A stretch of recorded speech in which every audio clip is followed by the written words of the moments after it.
जय हिंद सभी स्टूडेंट को। स्वागत है आप सभी छात्रों का आज की क्लास में।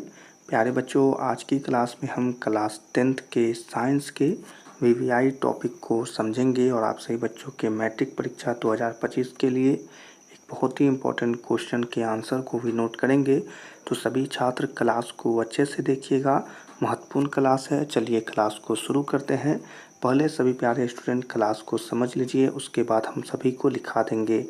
आज की क्लास का क्वेश्चन है प्यारे बच्चों कि अलैंगिक जनन की अपेक्षा लैंगिक जनन के क्या लाभ हैं।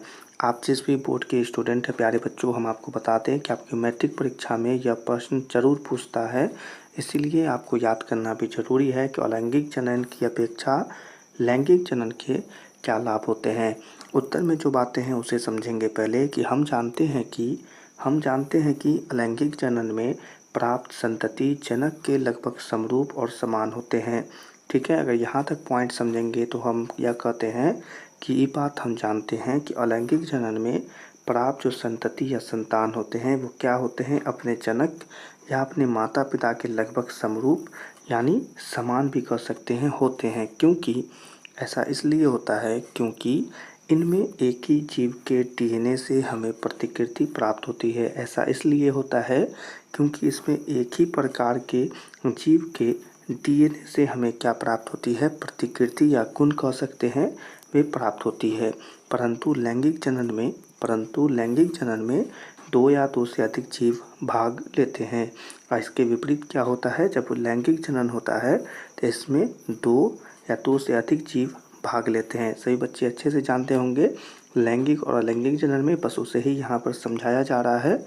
तो यहाँ पर क्या है, अतः संयोजन अनोखा होता है। अतः संयोजन अनोखा होता है किसमें, लैंगिक जनन में संयोजन अनोखा होता है। ठीक है, तथा भिन्न जीवों से प्राप्त डीएनए अत्यधिक विभिन्नताओं को बढ़ावा देता है। ठीक है, देखिए यहीं पर समझ लेंगे कि लैंगिक जनन में क्या फ़ायदा होता है कि तथा भिन्न जीवों से प्राप्त डीएनए, ठीक है, यानी वहाँ पर एक से अधिक जीव भाग लेते हैं, इसी के लिए कहा जा रहा है कि भिन्न जीवों से प्राप्त डीएनए की अत्यधिक विभिन्नताओं को बढ़ावा देता है। ठीक है, जो विकास के लिए आवश्यक है।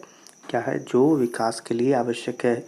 आप भी जानते होंगे परिवर्तन बहुत ही ज़रूरी है और परिवर्तन लैंगिक जनन की वजह से ही आता है। इसी के लिए यहाँ पर कहा जा रहा है कि जो विकास के लिए आवश्यक है। ठीक है, अगर पहले पॉइंट को यहाँ पर कंप्लीट करेंगे तो दूसरे पॉइंट को यहाँ पर देखेंगे। यहाँ हम कहेंगे कि यहाँ हम यह भी कह सकते हैं कि लैंगिक जनन में नए संयोजन के अवसर उत्पन्न होते हैं। ठीक है, ऊपर जो बातें हैं बस उसे ही अगर दूसरे पॉइंट से समझा जाए तो वही बातें हैं कि यहाँ हम यह भी कह सकते हैं कि लैंगिक जनन जिसके बारे में बात हो रही है, नए संयोजन के अवसर उत्पन्न होते हैं क्योंकि इसमें एक से अधिक जीव भाग लेते हैं। ठीक है, जिसमें नई स्पीशीज एवं जाति की उत्पत्ति होती है।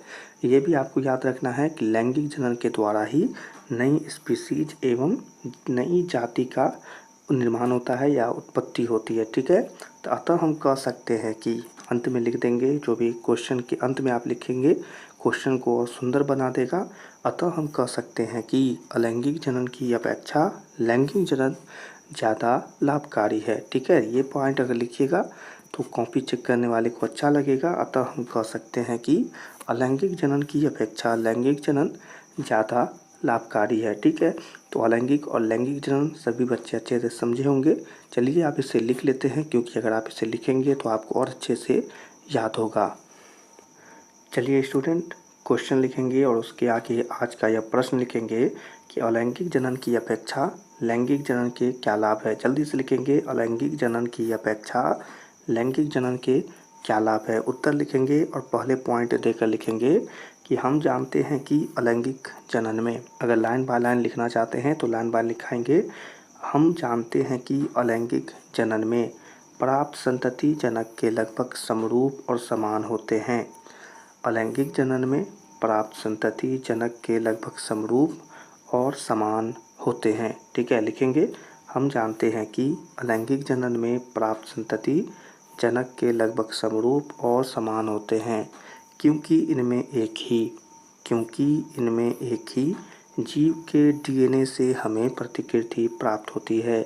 क्योंकि इनमें एक ही जीव के डीएनए से हमें प्रतिकृति प्राप्त होती है, परंतु लैंगिक जनन में 2 या 2 से अधिक जीव भाग लेते हैं। परंतु लैंगिक जनन में 2 या 2 से अधिक जीव भाग लेते हैं। ठीक है, क्या लिखेंगे, ऊपर से पढ़ना शुरू करते हैं। क्योंकि इनमें एक ही जीव की डीएनए से हमें प्रतिकृति प्राप्त होती है, परंतु लैंगिक जनन में 2 या 2 से अधिक जीव भाग लेते हैं। आगे लिखेंगे, अतः संयोजन अनोखा होता है। अतः संयोजन अनोखा होता है तथा भिन्न जीवों से प्राप्त डीएनए अत्यधिक विभिन्नताओं को बढ़ावा देता है, जो विकास के लिए आवश्यक है। ठीक है, क्या लिखेंगे, अतः संयोजन अनोखा होता है तथा भिन्न जीवों से प्राप्त डीएनए अत्यधिक विभिन्नताओं को बढ़ावा देता है, जो विकास के लिए आवश्यक है। ठीक है, फिर से पढ़ देते हैं सभी बच्चों के लिए। अतः संयोजन अनोखा होता है तथा भिन्न जीवों से प्राप्त डीएनए अत्यधिक विभिन्नताओं को बढ़ावा देता है, जो विकास के लिए आवश्यक है। दूसरे नंबर पॉइंट को ध्यान से पढ़ेंगे और लिखेंगे। यहाँ हम यह भी कह सकते हैं कि लैंगिक जनन में नए संयोजन के अवसर उत्पन्न होते हैं। क्या लिखेंगे, यहाँ हम यह भी कह सकते हैं कि लैंगिक जनन में नए संयोजन के अवसर उत्पन्न होते हैं, जिससे नई स्पीशीज एवं जाति की उत्पत्ति होती है।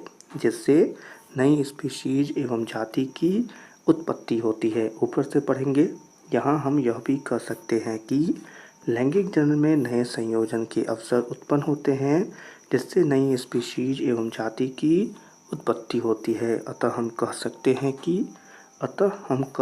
हैं कि लैंगिक जनन की अपेक्षा लैंगिक जनन में ज़्यादा लाभकारी है। क्या लिखेंगे, अतः हम कह सकते हैं कि अलैंगिक जनन की अपेक्षा लैंगिक जनन ज़्यादा लाभकारी है। ठीक है, बस यही पॉइंट है प्यारे बच्चों, जो समझना था अलैंगिक जनन के बारे में और लैंगिक जनन के बारे में। तो हमें आशा है कि सभी बच्चों ने अच्छे से समझ लिया होगा, और इस नोट्स को ज़रूर लिख लीजिएगा।